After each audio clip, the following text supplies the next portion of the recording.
Now we move on to the first video address.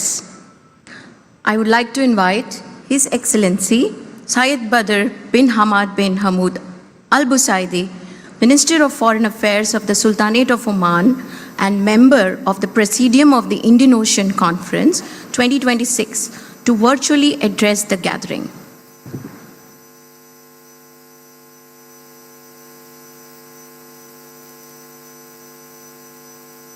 I'd like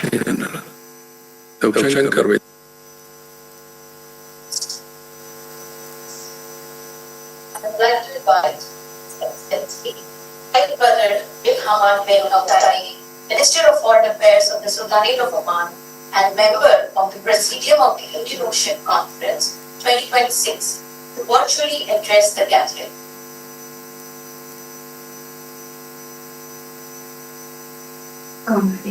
Yeah.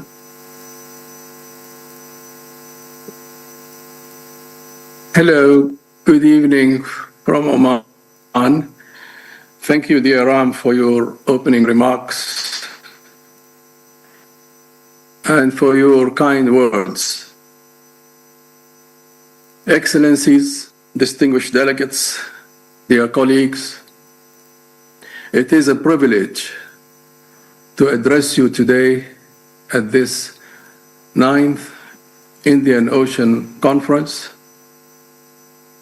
I regret that I am unable to be with you in Mauritius, but I am pleased to join you virtually to share some thoughts on this year's theme.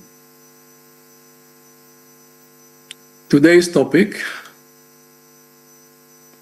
collective stewardship for Indian Ocean governance, is both timely and essential, given the challenges we have been facing in and around the Indian Ocean. Last year, it was a great pleasure to host so many of you in Muscat as we set sail towards new horizons of maritime partnership. But this year, the war against Iran has prevented me from attending the conference in person. And since the deplorable initiation of this war on February the 28th, violence in the region has escalated. This had a strong impact on our seas through the disruption of transit through the Strait of Hormuz, through the targeting of port infrastructure, and through events such as the torpedo attack against an Iranian ship as it returned from a cooperative maritime event, the International Fleet Review in India. In the face of such instability, Oman believes that collective stewardship of our ocean provides the most promising route to peace and harmony. We hope that the ceasefire, which came into effect on Wednesday, will help to restore security, stability, and maritime freedom in the region. And Oman reiterates its determination to continue to work closely with its partners to uphold the law of the sea, to promote constructive cooperation, and to protect our ocean and the people on its shores. We must prevent the Indian Ocean from becoming a point of conflict hostility, or zero-sum competition. For centuries, the Indian Ocean has connected our cultures, our economies, and communities. And today, it carries a significant portion of global trade and serves as a key channel for cooperation.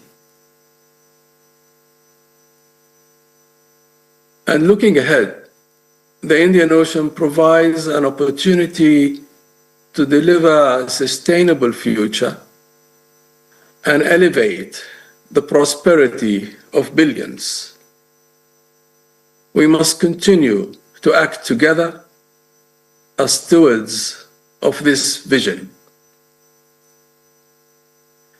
Collective stewardship requires us to reaffirm our adherence to international law, including freedom of navigation and state sovereignty, amid growing fragmentation in the global order. Crucially, we must speak up in favor of justice when such laws are violated. Dear colleagues, our approach must be guided by pragmatism, by neutrality, and mutual respect. And it must have the future of our planet at its heart. In times of heightened violence, we often disregard the environmental impact on our oceans through harmful contamination, explosives, and rising temperatures.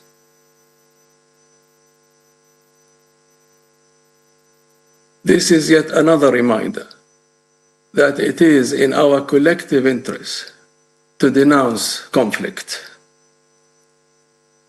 We must also balance the potential of the blue economy with the preservation of our nature. The responsible use of marine resources is vital.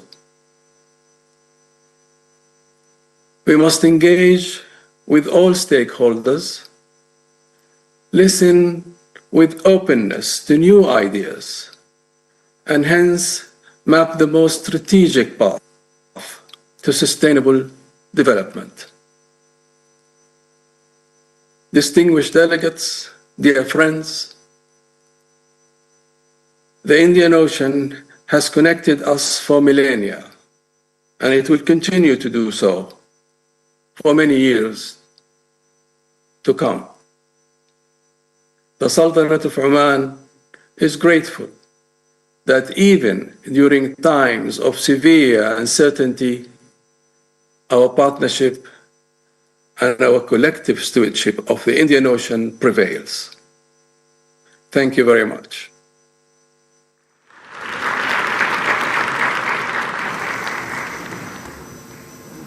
Thank you, Your Excellency, for your valuable address. We now move to the keynote segment of the evening. It's my honor to invite Dr. S. Jaishankar, External Affairs Minister of the Government of India, who has been a steadfast pillar of support for every Indian Ocean conference to deliver the keynote address.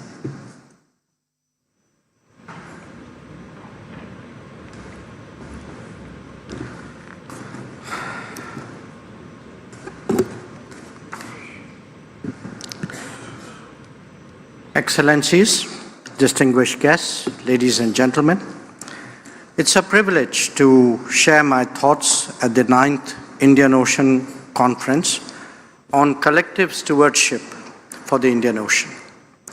Let me express my appreciation to the Government of the Republic of Mauritius, specifically to Prime Minister Dr. Naveen Chandra Ramgoolam, to Foreign Minister Mr. Dhananjay Ramphal, to the organizers of India Foundation, and to Ram Madhavji who has been the force behind this conference all these years.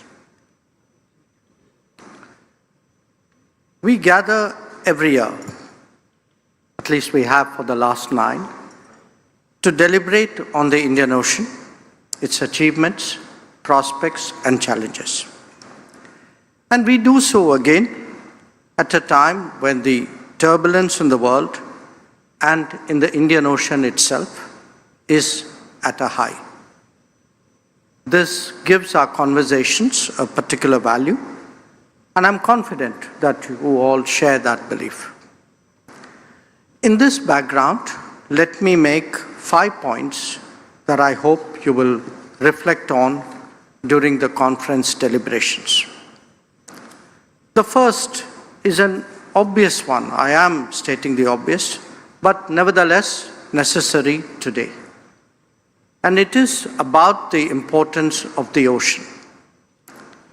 This is not just a framework in which we all exist, but an ecosystem. It is the resources on which we depend, the connectivity on which we thrive, and indeed the culture that we have built up over the ages. It is so fundamental that when this is disrupted, numerous aspects of life are impacted. We are seeing it today. The Indian Ocean must plan for stormy days while hoping for more sunny ones. 2, in the last decades, our focus was on overcoming the artificial barriers of the colonial era. This meant deeper regional cooperation, stronger economic linkages, rebuilding of connectivity, and revival of traditions. Last year, we deliberated at some length on these very facets. The spirit of the monsoons must inspire us to continue to work together. We must continue to advance this and not be distracted from our long-term goals. The world may be more fragmented, but we, the nations of the Indian Ocean, must seek to be more cohesive. My third point, global trends are a reality that cannot be ignored. The world is more competitive, fractured, and inward-looking than in the past. The benefits of globalization are today overshadowed by the temptation to leverage and the temptation to weaponize. As a result, we are all in a quest for greater resilience and are seeking more trusted partners. 4, choke points. Choke points are now a great global anxiety. We naturally tend to think of it physically, as is the case in regions close by. But let's not forget that it has also been conceptually developed in domains like finance, technology, resources, and even knowledge. Overcoming the controlled mindset is essential for the well-being of the international economy. And 5, not least, there is a call for deeper cooperation among the nations of the Indian Ocean.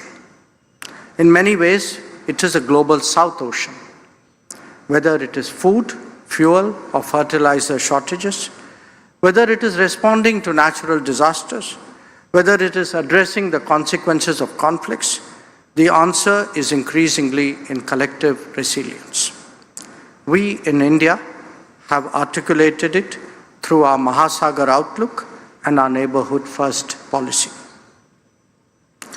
With those 5 points placed before you, let me stress today that we meet in a world marked by uncertainty and rapid change. The global order is undergoing a period of profound transition, shaped by shifting power balances, ongoing conflicts, economic fragmentation, and growing contestation. Nations increasingly prioritize security and resilience. And here is the paradox that the world confronts. The interdependence is getting deeper, but the competition is getting stronger. Navigating it is therefore getting tougher. In these turbulent times, the situation in West Asia obviously merits particular attention. All of us are deeply concerned about the conflict and would like to see an early return to normalcy. We firmly oppose the targeting of civilians, of infrastructure, and of commercial shipping. It is essential that navigation remains safe and unimpeded. The relevant point here is that each one of us has felt the economic impact of this conflict very deeply. When energy is scarce and expensive, it has an overarching implication for the entire society. When trade is constricted, this goes beyond business to livelihoods in different sectors. When fertilizers are more difficult to procure, its food security consequence is obvious. These have become the immediate challenges as we meet here in this conference. But there are underlying issues that we also need to address because there is no guarantee that such scenarios will not recur. So let me turn back to the Indian Ocean that we collectively inhabit. The vulnerability of the ocean only further highlights its centrality. We have to recognize that the pressures on the Indian Ocean are only growing. The takeaway here is the urgency with which we seek solutions, the importance in convincing the international community of that pressing requirement. It can no more be business as usual. Friends, we have over multiple conferences been discussing non-traditional challenges in our maritime space. But here is the truth that we cannot avoid. There is a full-blown conflict that is today deeply impacting all nations of the Indian Ocean. Moreover, there are gray zone activities that span the spectrum between the traditional and the non-traditional. We all saw and we all felt the consequences when shipping in the Red Sea was disrupted in the last few years. So the bottom line is that the spectrum of challenges has become wider and more seamless, and unfortunately also more serious. Our stewardship cannot ignore this. No single Indian Ocean state, however capable, can preserve and protect the maritime space alone. The complex challenges demand a shared commitment, one that is rooted in cooperation, in transparency, and above all, in respect for international law. We must view the Indian Ocean as a global commons where not only the benefits are shared, but so too are the responsibilities. Our efforts must be pursued through strong institutional networks. The Information Fusion Center, Indian Ocean Region, IFC-IOR, enables real-time maritime information sharing, enhancing domain awareness and operational coordination among partner countries. Regional platforms such as the Indian Ocean Rim Association, IORA, the Indian Ocean Indo-Pacific Oceans Initiative, IPOI, BIMSTEC, Colombo Security Conclave, and the Indian Ocean Naval Symposium all provide structured avenues for dialogue, for cooperation, and for capacity building. Friends, India has consistently acted as a first responder in the Indian Ocean region. Whether in humanitarian crisis or natural disasters, we have stepped forward with speed and with reliability. Be it disaster relief operations in Sri Lanka, Madagascar, Mozambique, or responding to oil spills of the coast of Mauritius or Sri Lanka. We have been there for the region. A recent example would be the Operation Sagar Bandhu in Sri Lanka after the devastating cyclone Ditwa last year. We not only undertook prompt and extensive HADR operations, but also committed a package worth US dollars $450 million for relief and reconstruction. Equally important is our development partnership approach.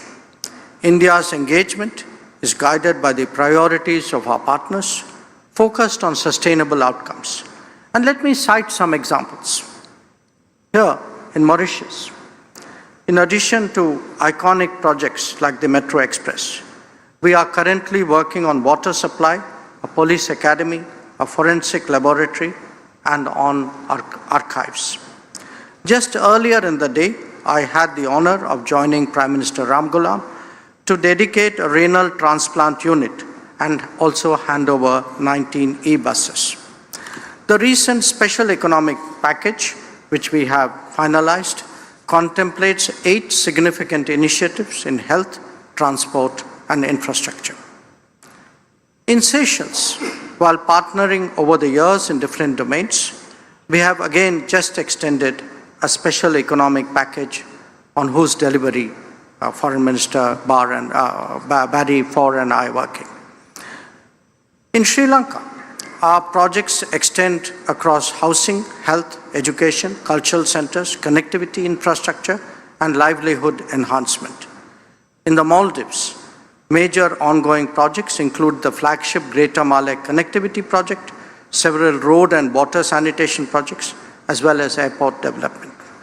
In Madagascar, India's assistance in agriculture and energy is today underlined by the supply of rice in very sizable quantities.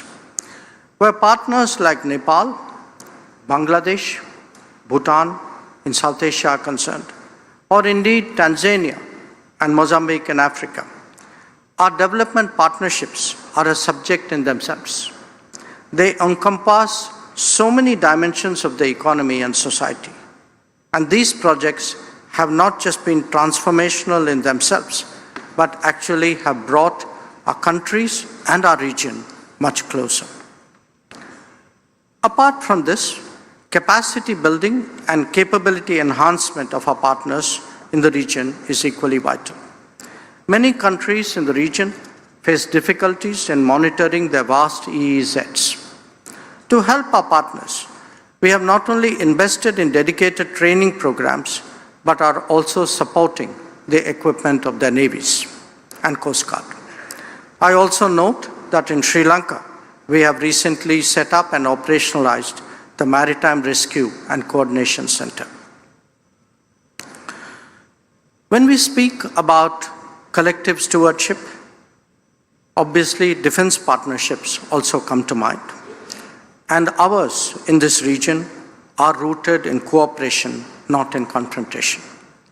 Through joint exercise, be it Akime, Dosti, or Milan, we build interoperability and trust to combat threats collectively for a safer and more prosperous Indian Ocean region.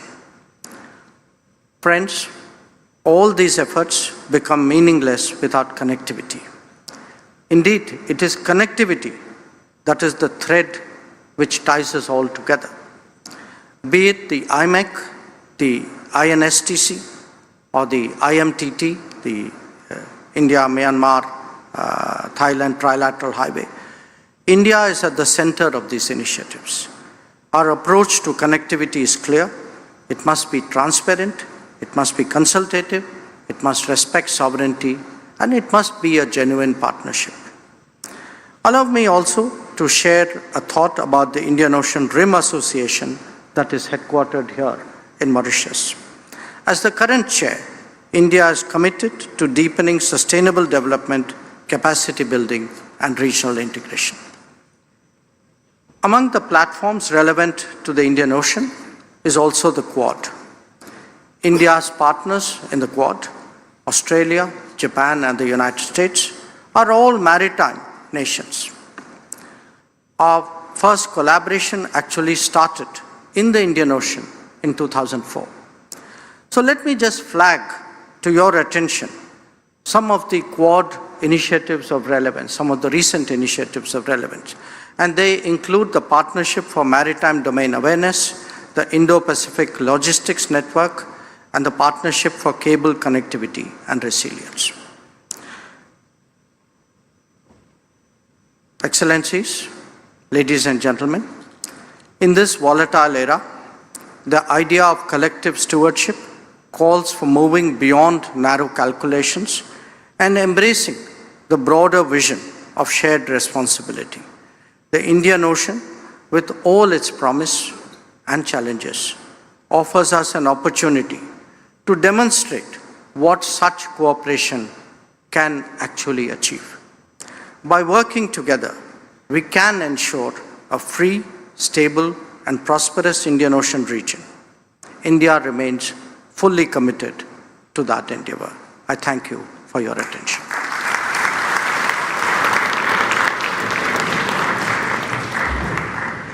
Yes, I had also made a commitment to Ram Madhavji, which he just reminded me.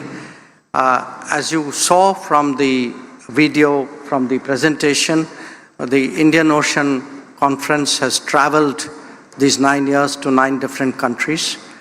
Next year, I very much hope that it would come to India, and I invite you all a full year in advance to that meeting, so you will have no excuse for not turning up. Thank you very much.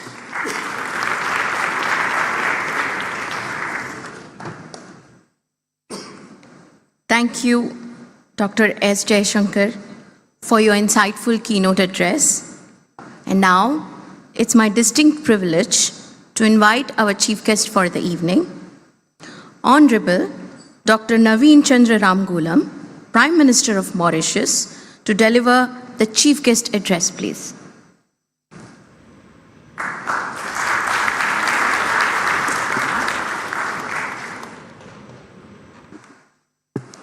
Your Excellencies, heads of delegation, members of the diplomatic corps, distinguished guests, I extend a warm welcome to all of you to this 9th Indian Ocean Conference.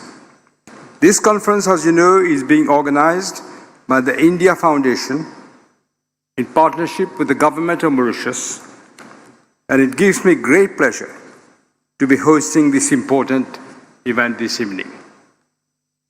Thank you to the Indian Foundation and to its president, Dr. Ram Madhav, for their support in organizing this conference. The theme of the 9th Indian Ocean Conference could not be more topical, nor more relevant. Collective stewardship for Indian Ocean governance. Over the next 2 days, regional leaders, officials, and distinguished experts will be discussing matters of vital importance for all our countries, and indeed for the whole world.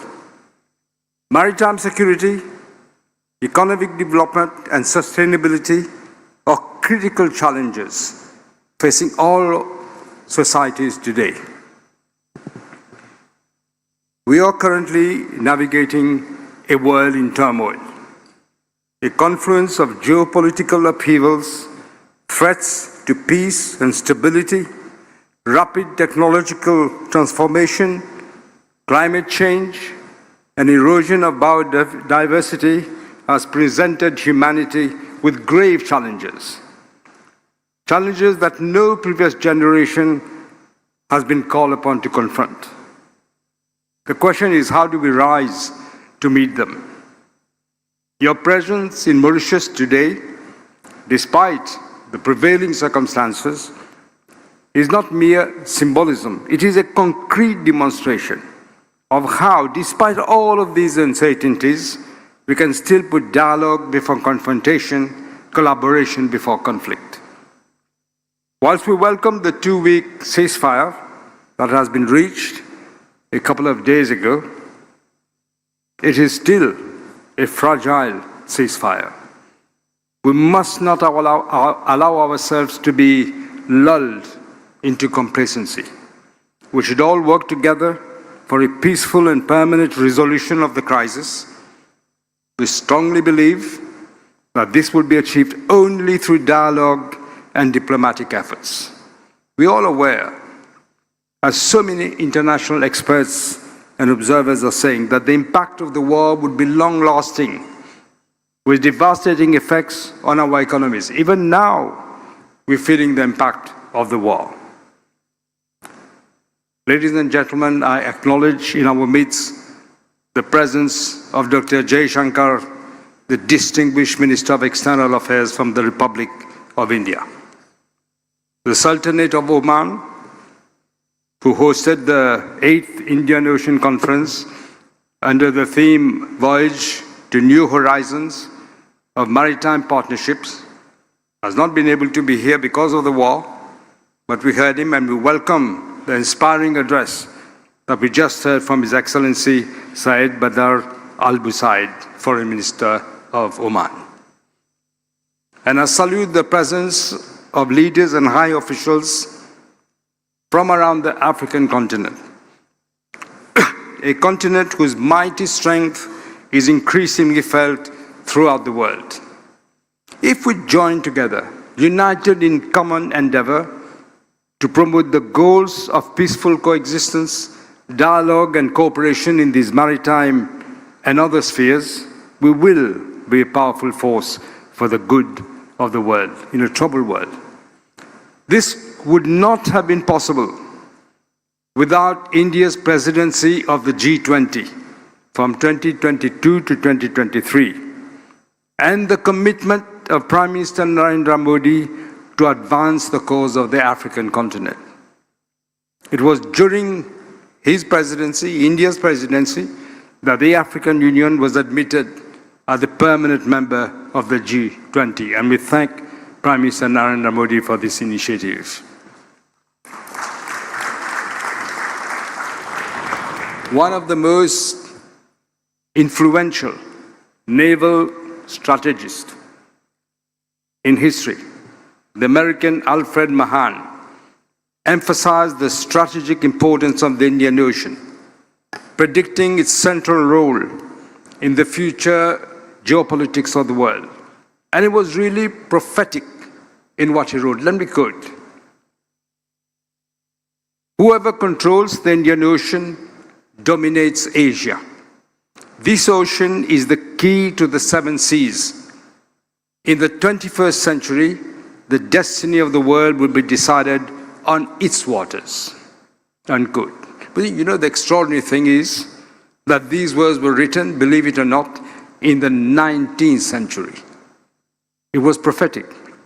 More recently, in 2010, Robert Kaplan, well known for his work on politics and foreign affairs, identified the Indian Ocean and its surrounding region as the new pivot of world politics.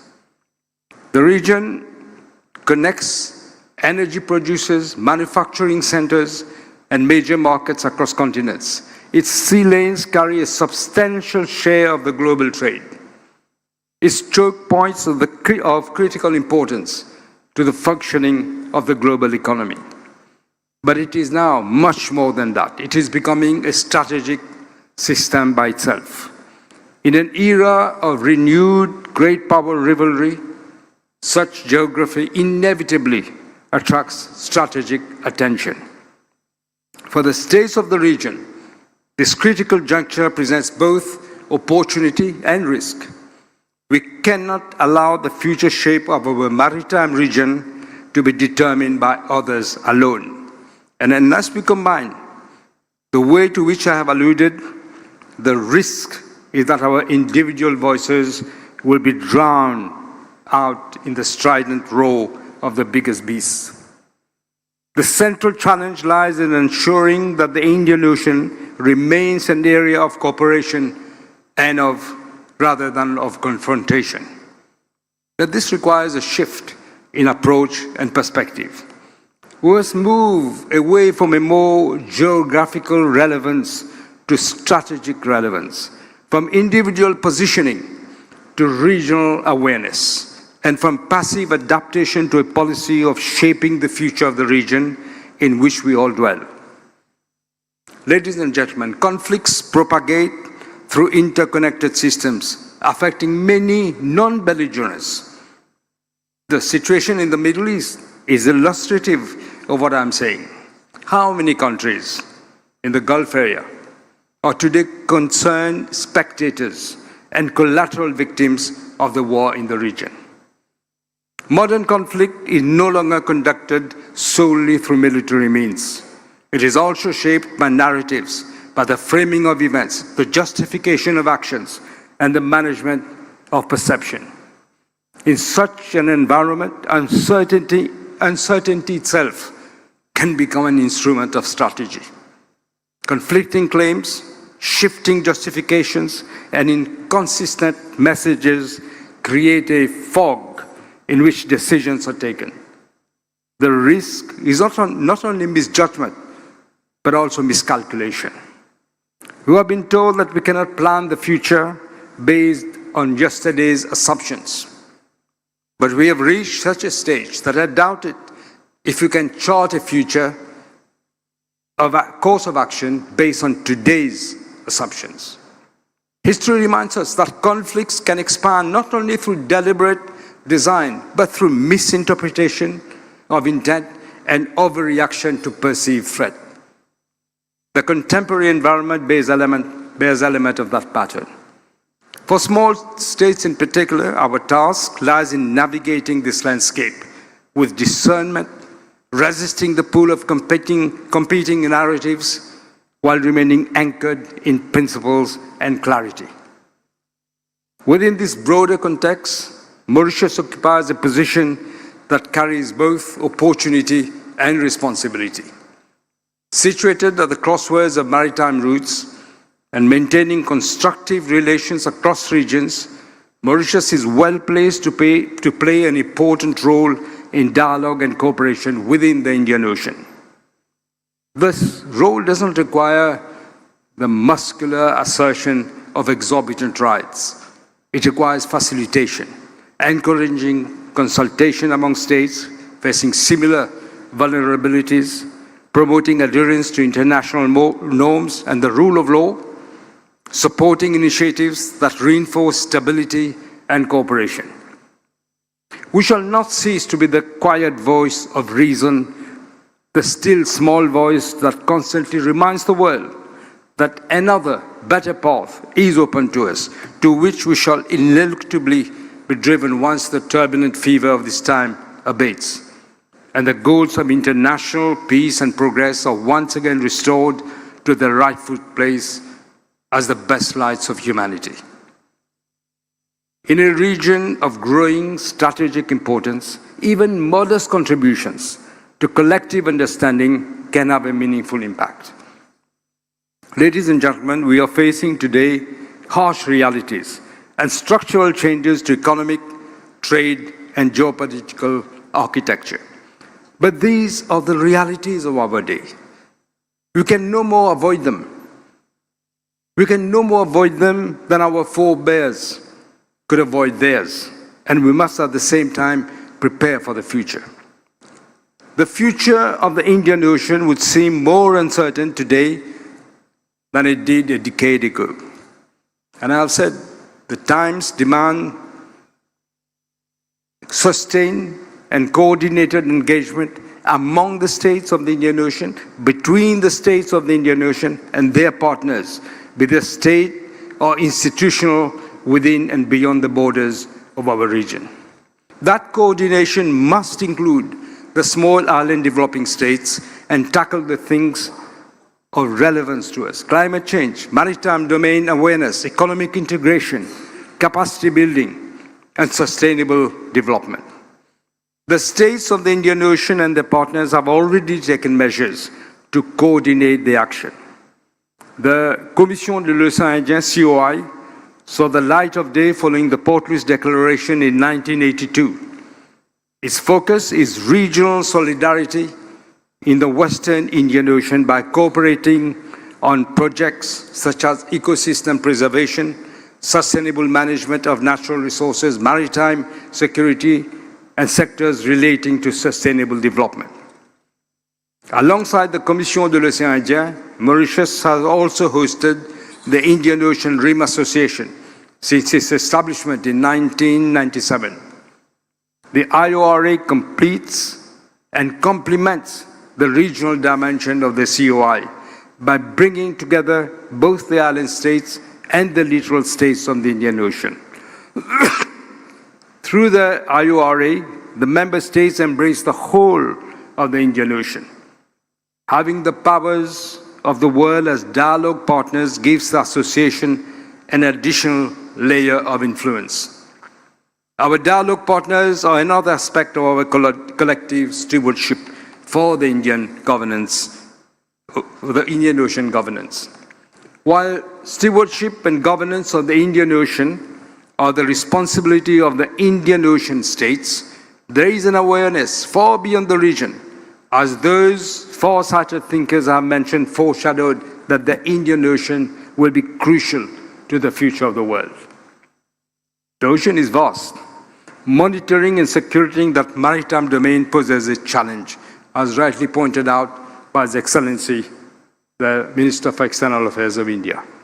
Yet we must do so if we are to ensure that the Indian Ocean allows free passage, which is essential for global trading.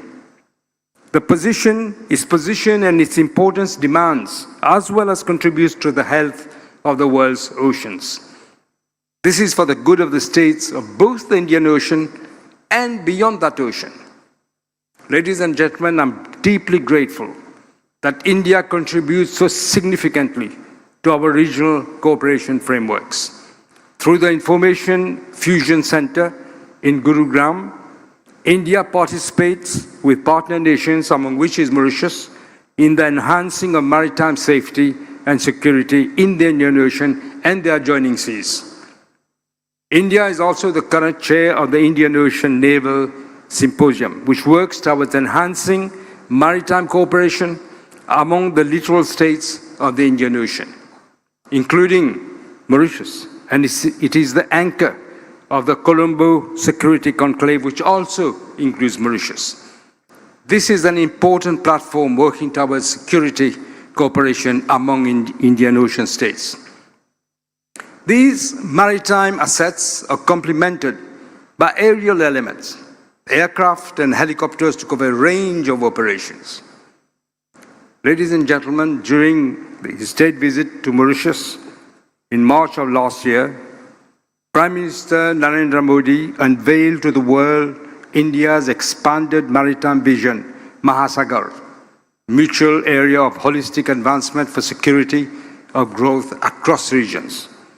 Mahasagar builds on the previous Sagar vision, announced in Mauritius again in 2015. Mahasagar is an overreaching framework that goes beyond the regional and solely maritime security perspective, to include the realm of economy, technology, and environmental sustainability, all of which concerns are of immediate relevance, both to the Indian Ocean states and the littoral states. Mahasagar is born from the philosophy of the oneness of all oceans, to form in effect one great ocean, and Mauritius strongly supports this vision. But alongside the philosophy, there is a hard-edged reality and urgency of our immediate needs. So I'll ask again, what is the way forward? The way forward is for us to collectively and in solidarity to advance peace, stability, and maritime stability, security in the Indian Ocean, guided by the three themes of freedom of navigation, maritime laws and governance, and maritime security. This Indian Ocean Conference offers the ideal platform to make progress within those matters. Freedom of navigation is the cornerstone of international law. Maritime laws and governance are about the regulation of activities of the oceans, including shipping, navigation, and commerce. Maritime security involves primarily the protection of ships, also ports and critical sea lanes from piracy, tourism, terrorism, and environmental disaster, and has become an essential part of foreign policy. Each is a strand that weaves into our immediate and current reality. Altogether, they form the geopolitical tapestry in which we are embedded. Ladies and gentlemen, We already contribute actively to regional cooperation frameworks and the bilateral engagement towards the governance of the Indian Ocean.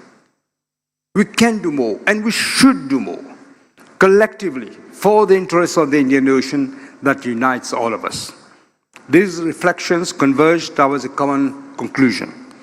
The future stability of the Indian Ocean, and indeed of the wider international environment, cannot be left solely to the interest and ephemeral priorities of power blocks and superpowers. It will also depend on whether the states that inhabit those shores recognize their shared interests and act with the confidence that comes from cooperation and strategic clarity. Distinguished guests, ladies and gentlemen, unity and solidarity are not vain words. They are the imperatives in times of crisis. And in a changing world, the ability to think and act together will well prove to be the most enduring safeguard of all. Alone, we can do so little, but together, we can do so much. Let us not allow the tidal currents of world-shaking events now upsetting long-held complacencies and assumptions going to waste. At the risk of a maritime metaphor to its limit, as so often, Shakespeare captures the risk and opportunities to which I've spoken. What did he say? There is a tide in the affairs of man which taken at the flood leads unto fortune. Omitted all the voyage of the life is bound in shallows and in miseries. On such a full sea are we now afloat, and we must take the current when it serves or lose our ventures. Unquote. With these words, I wish you all a productive and fruitful deliberations during the sessions of this conference. Thank you.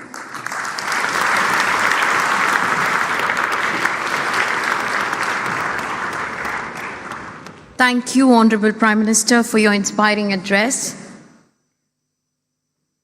We now move to felicitation.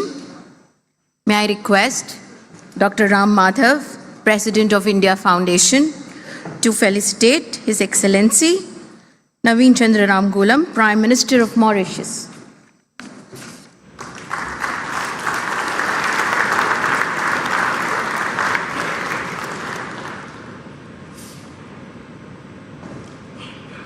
Now I request Dr. Ram Madhav to felicitate Dr. S. Jaishankar, the Honorable External Affairs Minister, Government of India. Thank you. Now moving on with the tradition, it's time for the Indian Ocean Conference family photograph. May I kindly request all the excellencies to take their designated positions as per the assigned serial numbers, please.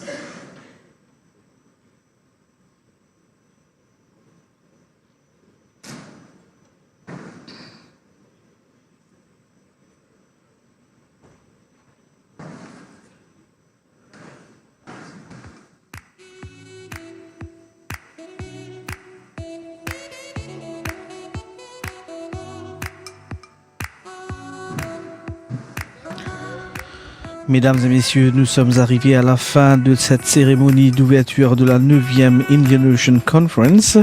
Merci de nous avoir suivis. Restez branchés sur la MBC, la première chaîne, pour votre journal télévisé dans quelques instants. Au nom de toute l'équipe présente ici à Balaklava, je vous remercie pour votre attention. Très bonne soirée à toutes et à tous.